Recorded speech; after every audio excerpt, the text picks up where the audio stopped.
Bonjour à toutes et bonjour à tous. On continue dans la série des interviews. Aujourd'hui, je donne la parole au corps médical avec Lisa, qui est infirmière.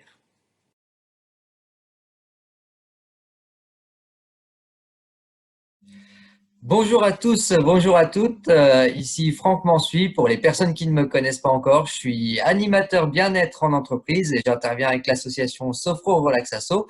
Et aujourd'hui, j'ai l'honneur et le plaisir d'inviter Lisa avec moi. Lisa, qui est une infirmière, je la laisserai se présenter par la suite. Donc aujourd'hui, l'idée, c'était de faire des interviews assez courtes de différentes personnes. On a déjà interviewé un coach consultant d'entreprise, un formateur en communication, en commercial. Et aujourd'hui, donc, on va mettre à l'honneur le corps médical par l'intermédiaire de Lisa. Lisa, je te laisse te présenter en quelques minutes, en quelques mots. Donc moi c'est Lisa, je suis infirmière depuis à peu près 2 ans maintenant. Je travaille dans le milieu oncologique, donc je m'occupe des patients, pas mal de patients en fin de vie et d'accompagnement de leur famille.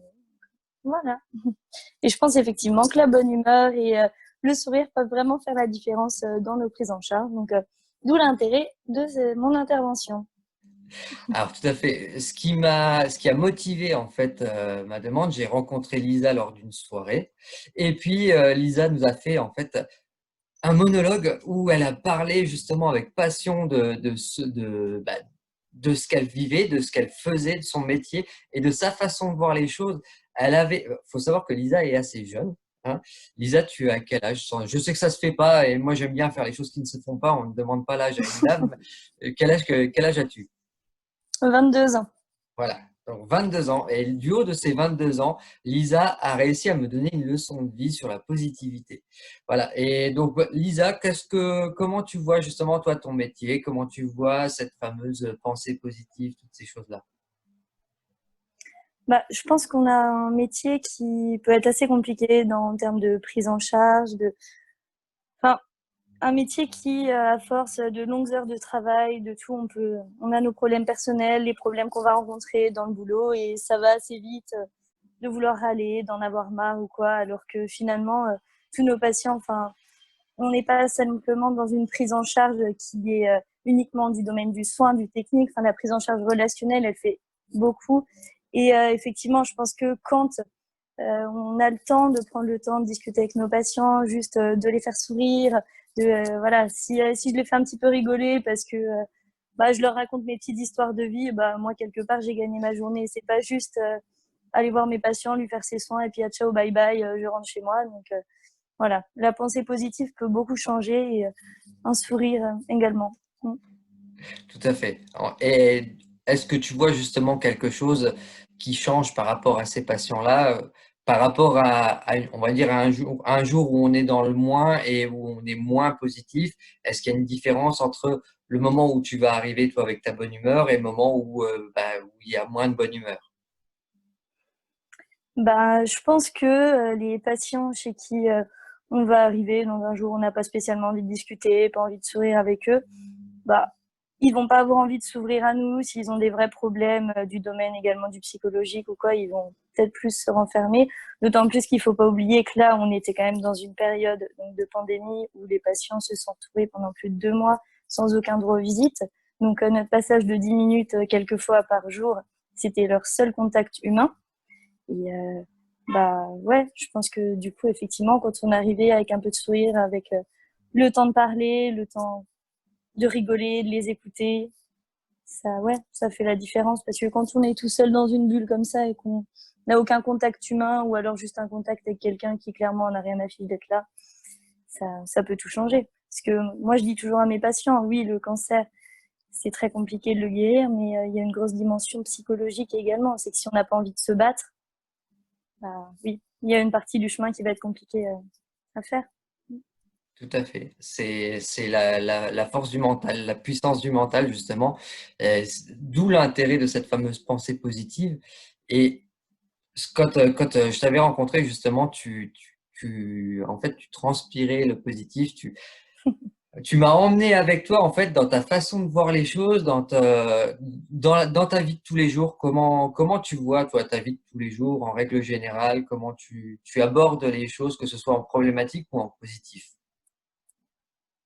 Dans ma vie de tous les jours, Bah, je vis au jour le jour comme si, bah, demain ça pouvait être fini. Enfin, voilà, je pense que oui, j'ai que 22 ans, mais ça fait 2 ans que je travaille en cancéro où je vois des jeunes personnes de 30, 40 ans qui finissent leur vie comme ça d'un coup et qui ont pas fini ou même juste, des jeunes retraités qui arrivent, qui nous disent que, bah, ils ont passé toute leur vie à travailler, tout ça bah, pour profiter une fois à la retraite et blanc, boum, ils tombent malades donc bah, voilà, moi je vis ma vie, à 400%. Tous mes proches pourront vous le dire. Je pense que j'ai un gros déficit, de sommeil depuis quelque temps, mais voilà, rien que depuis effectivement, hein, le déconfinement, je pense que j'ai dû passer 4 heures, éveillée, tranquille chez moi parce que concrètement, à part dormir, je vois pas mon appartement. Enfin, c'est, moi le seul conseil que je donne à tout un chacun, c'est, de vous éclater, de voir vos proches, et puis surtout, moi j'ai la chance de faire ça, mais d'avoir un métier qui vous passionne et de se lever le matin pour faire quelque chose que vous aimez parce que,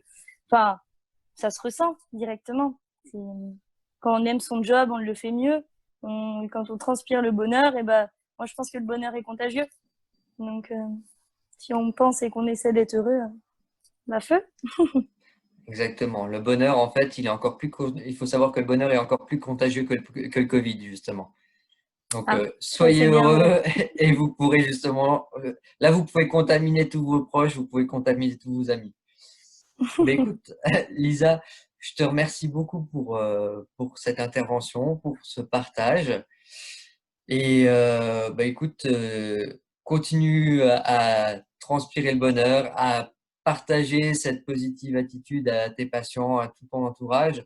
En attendant, bah voilà, c'était un petit coup de projecteur aussi sur le corps médical qui assure toute l'année et pas uniquement que quand il y a le Covid. Il faut savoir aussi qu'ils sont là tous Effectivement. les jours, toute l'année, voilà, à n'importe quel moment.